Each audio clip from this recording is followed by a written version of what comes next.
Hi, I'm Kevin Jones, and I'm very excited to announce the launch of SACIA's Certified Event Safety Practitioner designation, recently approved by SACIA and listed on the National Qualifications Framework.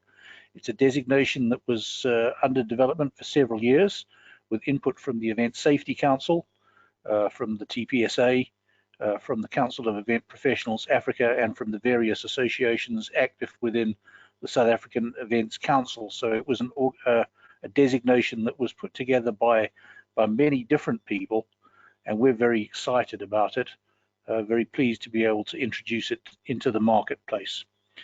It's the first of two designations, both of which are registered with SACIA. So the first one, this one, is the Event Safety Practitioner designation, and we're going to be following it up with the launch of another designation for event safety professionals that'll be introduced later in the year, probably sometime around March.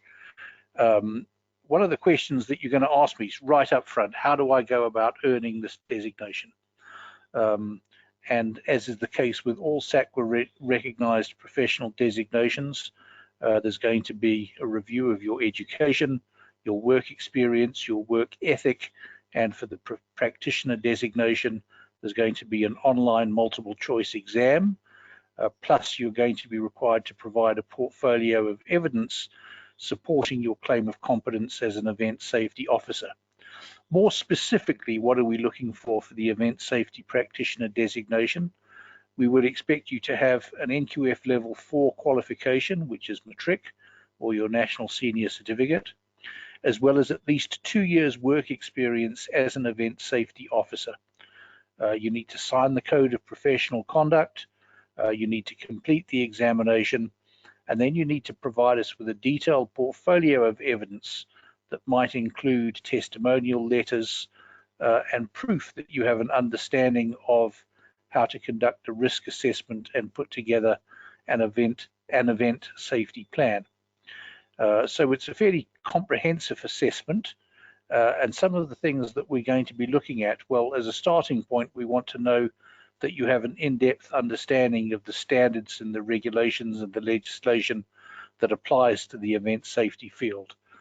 So the kind of information that we're going to be looking for is, do you understand SANS 10366, the national standard for safety in the events industry?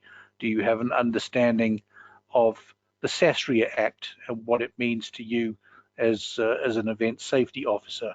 Do you understand the current legislation arising from the Disaster Management Act?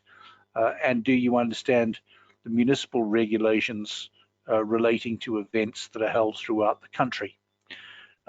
We also want to know that you have an understanding of some of the other issues. So we would expect you to have a comprehensive understanding of the role and the responsibility of agencies involved in the inspection and approval of event power or temporary structures.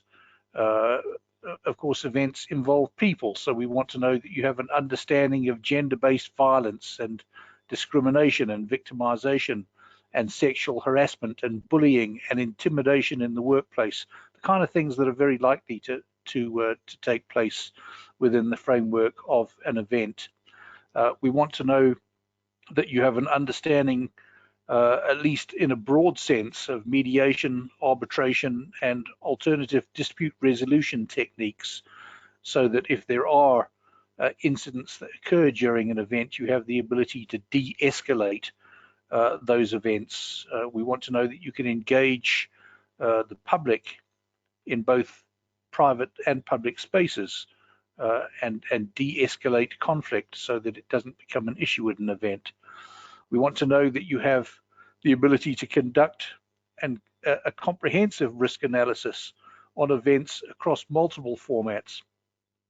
We know, for example, that the risk assessment that you conduct on a sports event is very different to the risk assessment that might apply to an exhibition or a conference.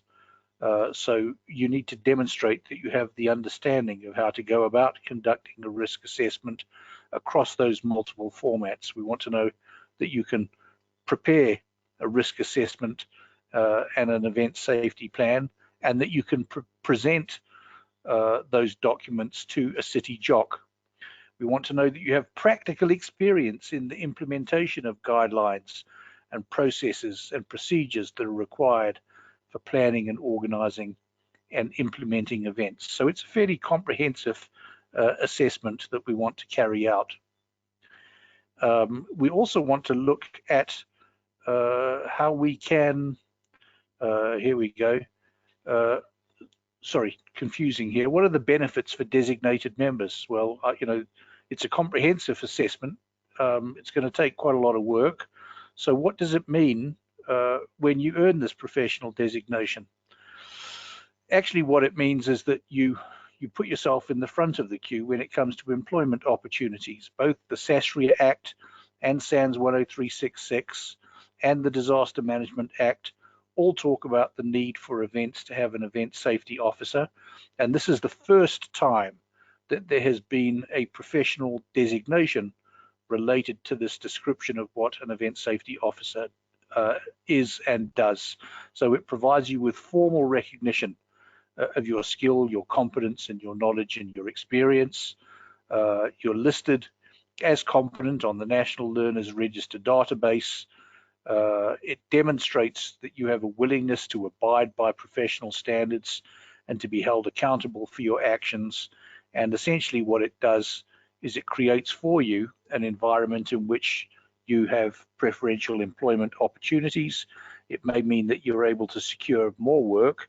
It may mean that you're able to charge a fair rate for the work that you perform, but it gives whoever is bringing you on board as an event safety officer a great deal of peace. They can rely on you confident that you have been assessed as an event safety practitioner. I've put the links to the SACIA Members Handbook in the text description below this video, and I've also put a link to the exam. And I want to encourage you to download the Members Handbook and have a look at what is involved in earning this particular designation. And once you feel comfortable and you feel ready to go ahead, there's also a link to the online exam. There's a cost involved in writing the exam, and the link to the exam and the link to the Members Handbook is available. So if you're keen to go ahead and earn the designation, you can do that. And if you have any questions, please don't hesitate to contact me on the information that's provided here. Thank you.